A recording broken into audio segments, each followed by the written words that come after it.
আসসালামু আলাইকুম ও রহমতুল্লাহি ওয়া বারাকাতুহু। শুনে যান একটা কথা, প্লিজ স্কিপ করে বেরিয়ে গেলে এত মূল্যবান জিনিসটাকে হাতছাড়া করবেন। মূল্যবান কি?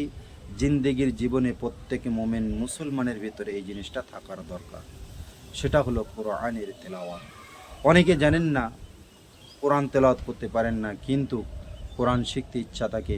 এখন মাদ্রাসায় কিংবা মক্তবে কিংবা মসজিদে যাবার হয়তো আপনি সুযোগ যদি না পান, আপনার হাতে এই যে স্ক্রিনে, আপনার হাতে যে স্মার্টফোন আছে, স্ক্রিনের উপরে আপনার সামনে এসে আপনারা অবশ্যই এটাকে সরিয়ে দেবেন না। পুরোপুরি দেখুন এর ভেতরে কি আছে, কিভাবে পড়ানো হচ্ছে, কেমনভাবে পড়বেন, সব কিছু এরই ভেতরে দেওয়া আছে। আসেন, স্কিপ করে বেরিয়ে যাবেন না, সুন্দর করে দেখুন কি এর ভেতরে দিয়েছি, কি বলেছি, কি পড়ানো হচ্ছে। আপনারা সুন্দর করে পড়ুন এটাকে। আসেন। আসসালামু আলাইকুম ওয়া রাহমাতুল্লাহি ওয়া বারাকাতুহু। প্লিজ শুরু থেকে নিয়ে শেষ পর্যন্ত শুনুন এবং শেষ পর্যন্ত এটাকে দেখুন কি আছে এর ভিতরে, কি বলতে চাইছি। স্কিপ করে বেরিয়ে যাবেন না, পুরোটা দেখার পরে দেখবেন আপনার শিক্ষাগত বেড়ে গেছে। যারা পারেন আলহামদুলিল্লাহ, আর যারা পারেন না অবশ্যই আমি সেই সব ভিউসদেরকে বলবো আপনারা অবশ্যই এটাকে সুন্দর করে মুখস্থ করুন। কি মুখস্থ করবেন? নুরানি কায়দার প্রথম সাফা আলিফ থেকে নিয়ে ইয়া পর্যন্ত 30খানা হরফুন আছে। এই 30খানা হরফুনকে সুন্দর করে মুখস্থ করে নিন। এই 30টা হরফ সুন্দর করে মুখস্থ করার পরে দেখবেন আপনার ভালো লাগবে ইনশাআল্লাহ। তারপরে আপনার ইচ্ছা হবে যে না, আগে আর একটু পড়ি। সবচেয়ে প্রথমে সুন্দর করে আগে আপনি 30টা হরফটা মুখস্থ করে নেবেন। একবার ছাড়া দুবার, দুবার ছাড়া তিনবার আপনি এটাকে সুন্দর করে মুখস্থ করে নেন। আপনার হাতে সময় নেই, আপনি মক্তবে মাদ্রাসায় যেতে পারেন না পড়ার জন্যে, শেখার জন্যে, কিন্তু আপনার ভিতরে আগ্রহ আছে, আপনি কোরআনকে শিখবেন। এই জন্যে আমি আপনাদেরকে বলছি, স্কিপ করে গেলে তার আপনি এই জিনিসটা দেখতে পাবেন না, এমনকি বুঝতে পারবেন না। তাই বলবো, আসেন সুন্দর করে আগে জিনিসটা আমরা দেখি কি এই ভিডিওর ভিতরে আছে, সুন্দর করে দেখবো ইনশাল্লাহ। আগে আসসালামু আলাইকুম ওয়া রাহমাতুল্লাহি ওয়া বারাকাতুহু। আলিফ, বা, তা, সা, জিম। ছাত্র এই 5টা অক্ষর পড়ালাম। এখন আপনাদেরকে তিনটে জিনিস দেখাবো। এই একের নিচে দেখতে পাচ্ছ যে চিকি, এইখানে দেখতে পাচ্ছ 1, এই অক্ষরটা দেখতে পাচ্ছ 3। এর মানে হলো যেখানে অক্ষরের নিচে এরকম চিকে থাকবে সেই অক্ষরটা দ্রুত গতিতে পড়বেন। যেখানে 1 থাকবে সেই অক্ষরটাকে 1 সেকেন্ড পরিমাণ টান দিয়ে পড়তে হবে। যেটা দেখতে পাচ্ছ এখানে 3 দেওয়া আছে, এটাকে 3 সেকেন্ড পরিমাণ টান দিয়ে পড়তে হবে। তো আসুন ছাত্ররা, আর একবার আপনাদেরকে পড়িয়ে দিই। সবচেয়ে বিষয় দেখুন, এটা হচ্ছে মুফরাদাত। ও মুফরাদাত পৃথক পৃথক অক্ষর, তখতি নাম্বার 1, মানে নুরানি কায়দার শুরুয়াত থেকে হচ্ছে এইখান থেকেই শুরু। আপনার কোরআন শেখার প্রথম মঞ্জিল হচ্ছে এটাই।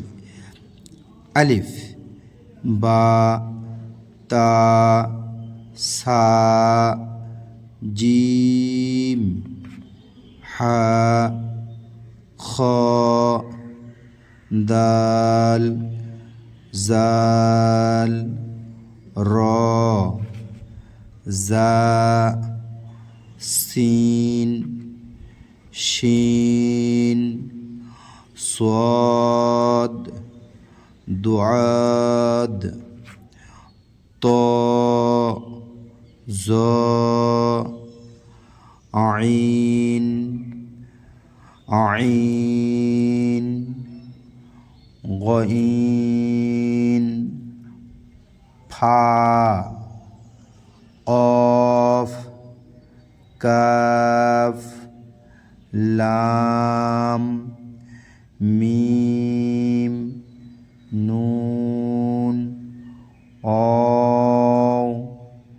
হা হামজা ইয়া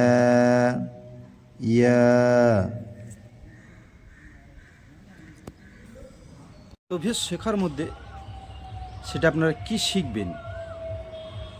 আলিফ থেকে নিয়ে ইয়া পর্যন্ত 30খানা হরফের ভিতরে কটা অক্ষরের উপরে নোক্তা আছে। নোক্তা কাকে বলে দেখুন, নোক্তার যে অক্ষরের উপরে ছোট্ট ছোট্ট যে বিন্দু বিন্দু যে ফুটাগুলো আছে, এগুলো কিন্তু নোক্তা বলে। আপনারা অবশ্যই এই জিনিসগুলো সুন্দর করে শিখে নেন। যখন এই জিনিসগুলো সুন্দর করে শিখে নেবেন, তখন আপনার প্রত্যেক জায়গায় অক্ষরকে চিনতে আপনাকে এই নোক্তা আপনাকে সহযোগিতা করবে। ভালো করে বুঝবেন, নোক্তাকে যখন আপনি ইয়াদ করে নেবেন, তখন আপনি প্রত্যেক জায়গায় এবং সুন্দরভাবে এবং সুন্দর করে আপনি প্রত্যেকটাকে মুখস্থ করতে পারবেন ইনশাল্লাহ। আর যদি এই অক্ষর এর সাথে সাথে যদি আপনি নোক্তাকে মুখস্থ করতে যদি আপনি দ্রুত গতিতে মুখস্থ করেন, অনেকে মুখস্থ হয়, অনেকের মুখস্থ হয় না। আমি সেই সব ছাত্রদেরকে বলবো তারা যেন অবশ্যই বিশেষ করে খুব ধ্যান দিয়ে গুরুত্বপূর্ণ সহকারে এসবগুলোকে মুখস্থ করবেন।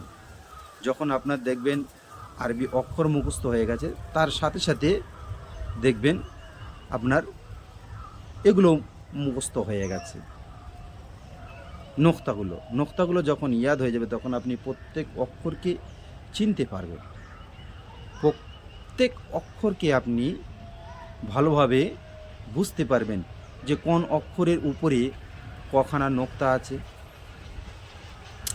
কোন অক্ষরের নিচে কটা নোক্তা আছে, কটা অক্ষরের উপরে কিংবা নিচে নোক্তা নেই, নোক্তাবিহীন অক্ষর আছে।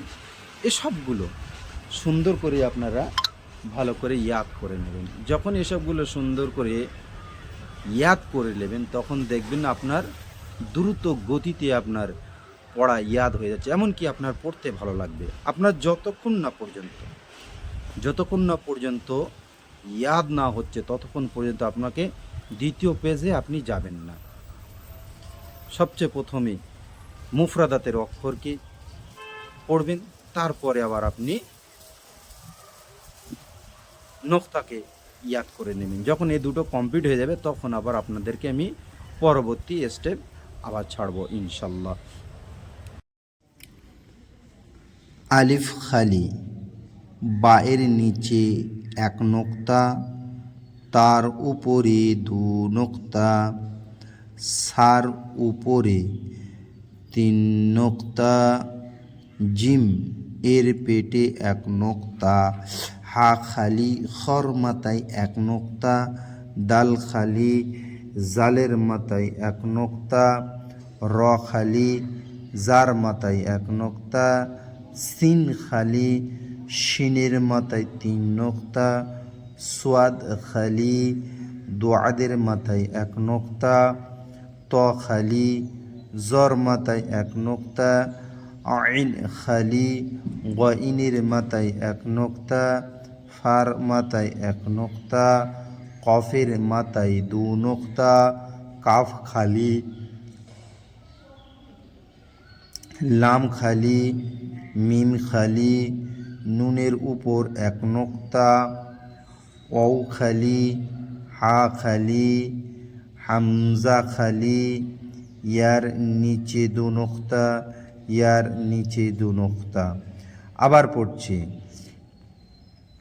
আলিফ খালি, বায়ের নিচে এক নোক্তা, তার উপরে 2 নোক্তা, সার উপরে 3 নোক্তা, জিমের পেটে এক নোক্তা, হা খালি খর মাথায় এক নোক্তা, দাল খালি জালের মাথায় এক নোক্তা, র খালি জার মাথায় এক নোক্তা, সিন খালি শিনের মাথায় 3 নোক্তা, সোয়াদ খালি দোয়াদের মাথায় 1 নোক্তা, ত খালি জর মাথায় 1 নোক্তা, আইন খালি গইনের মাথায় 1 নোক্তা, ফার মাথায় 1 নোক্তা, কফের মাথায় 2 নোক্তা, কাফ খালি, লাম খালি, মিম খালি, নুনের মাথায় 1 নোক্তা, ওয়াও খালি, হা খালি, হামজা খালি, ইয়ার নিচে 2 নোক্তা,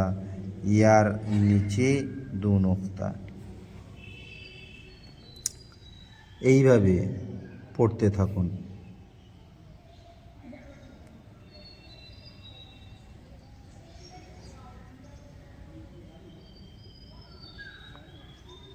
খেয়াল রেখে দেবেন, আপনারা অবশ্যই একটা বাড়িতে কিতাব কিনে রাখবেন।